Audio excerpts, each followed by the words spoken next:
Well, another rough week in Trump country as Georgia prosecutor Fani Willis levied a slew of new charges against their god emperor. That's right, Trump's still out here treating felony charges like Pokemons. Got to catch them all, baby. And his base is not taking it well. They're trying to spin it every which way. I've seen some of them trying to make the case that the sheer number of felonies he's charged with somehow proves his innocence. Saw one of his stooges on Fox News like 91 felonies at once. Come on. Not even John Gotti had more than 4 at the same time. And you're just listening like, yeah, I don't think you're saying what you think you're saying. Like, you're right. This is an unprecedented amount of crime. That is an alarming way to frame it, that a former president has 23 times the number of felony charges as an infamous mob boss. This is a unique and horrifying time to be alive. But I don't think you mean any of that.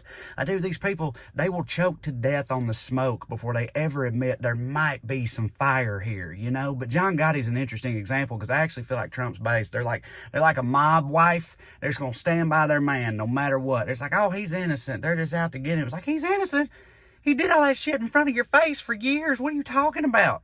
Right, but I think at the end of the day, most mob wives, they actually do know the deal. And I don't know if that's true for these people. These people, they're more like mob children. Like their brains are just not capable of seeing the truth of this man, you know? But at a certain point, even little 12-year-old spaghetti Americans got to open their eyes and see the world for what it is. Your daddy is a felonious piece of shit. What's it going to take for you to accept that? But they're flailing, man. Like this morning, a Georgia state senator called for the investigation and impeachment of DA Fani Willis. This would be like if a couple years ago, I, as a Tennessee Vols fan, called for the resignation of Nick Saban. You're like, why? Because I'm tired of losing. This ain't fair.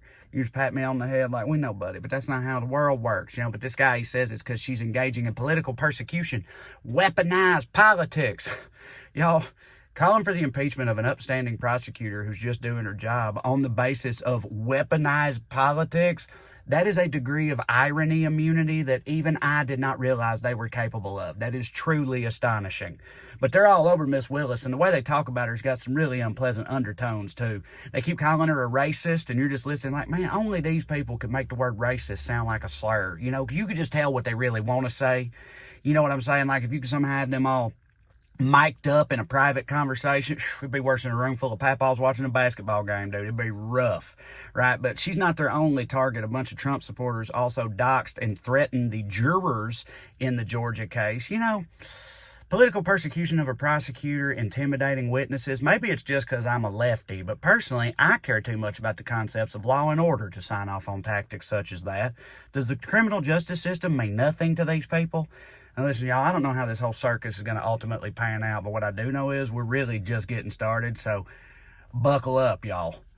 One thing that's frustrating about this whole indictment saga is, you know, you never know how much bias you're getting from the media when it comes to how they report on it. Depends on where you're getting your sources from. You can get totally different stories depending on how you source your information, and that's frustrating. It's a frustrating situation. That's why I want to tell y'all about Ground News. Ground News is a startup and service that aims to combat the bias in the media by adding context and transparency to all of your news sources so that enlightened, civil, cooperative debate can become the norm. Let's see how it works. All right, we're here on the Ground News website. They also have a mobile version, an app, just so you know. But we're starting out in a very cool feature that Ground News offers. This is a custom feed that we're looking at. I made this feed myself.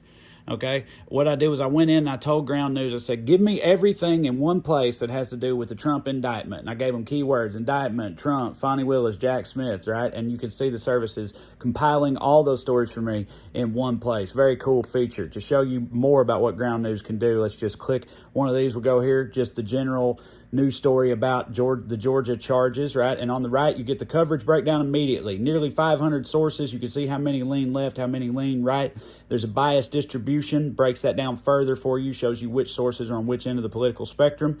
Up top, you can get a summary of the reporting. You can modify this based on political bias, too. If you want to see how the right is reporting on this story, just click the tab for right.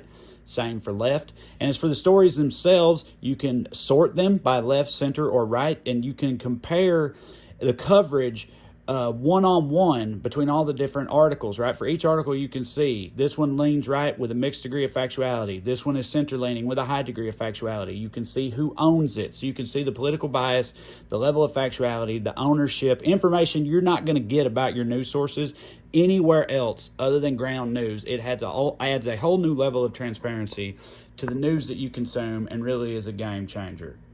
So if you like the sound of that, click the link in the description below to stay informed on all the breaking news, compare coverage, and push back on the media bias by trying Ground News today. You can sign up for free, or you can get 30% off their highest tier Advantage program, which includes many of the best features, including one of my favorites, the News Bias feature.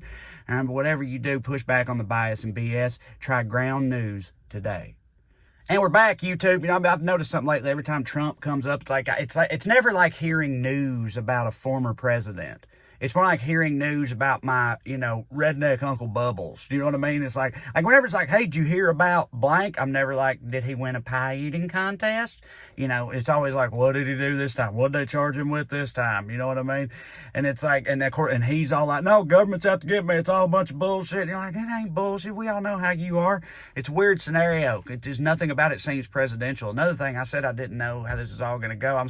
All this Trump news, I'm starting to feel like I felt when I was watching Lost for the first time. You know what I mean? It's like, yeah, every week it's a new bombshell. Every week it's a new mystery box. And it's like, listen, I'm intrigued. I'm hooked. That sure is interesting. I'm into that. But goddamn it, how is this all going to end? I need to know how this ends. That's the important part. Because if this don't end the way I want it to, then I'm not going to be happy about none of this. Like, the ride is not going to have been worth it. All this stuff needs to start making some sense to me at some point. You're going to answer these questions, right? These questions will be answered, because that's what determines everything about how I feel about all of this right now. It's exactly how I feel about Lost, and that's how I feel about the situation with Trump and his indictments. But, we're all going to have patience, because can't make the wheels of justice turn any faster. Tried to say slower and faster at the same time than they will. But anyway, listen, thank y'all for being here. Getting hot out here in the Jeep. I don't have it turned on. Sweating like a hog. But anyway, I'm going to put the things up here on the side, the corner, Put a video up here you can watch. You can subscribe to the channel where I make all this stuff, do a bunch of podcasts, bunch of fun things. I'd appreciate it. And also, most importantly to me, go to TreyCrowder.com. That's the other bubble. Get tickets to come and see me live. Right, I go all over the country doing stand-up. I've been doing it for 13 years, and that's what means the most to me. So if you like these videos, I think you'll like the stand-up. So come and see me if I come to your city. You can also pre-order the book I wrote on there called Round Here and Over Yonder. It's coming in September. It's a funny travelogue, and if I do say so myself, it's pretty hilarious. So yeah, go to TreyCrowder.com. Most important thing, if you keep watching them, I keep making them. Love y'all like chicken. Thank you so much. See you. Bye.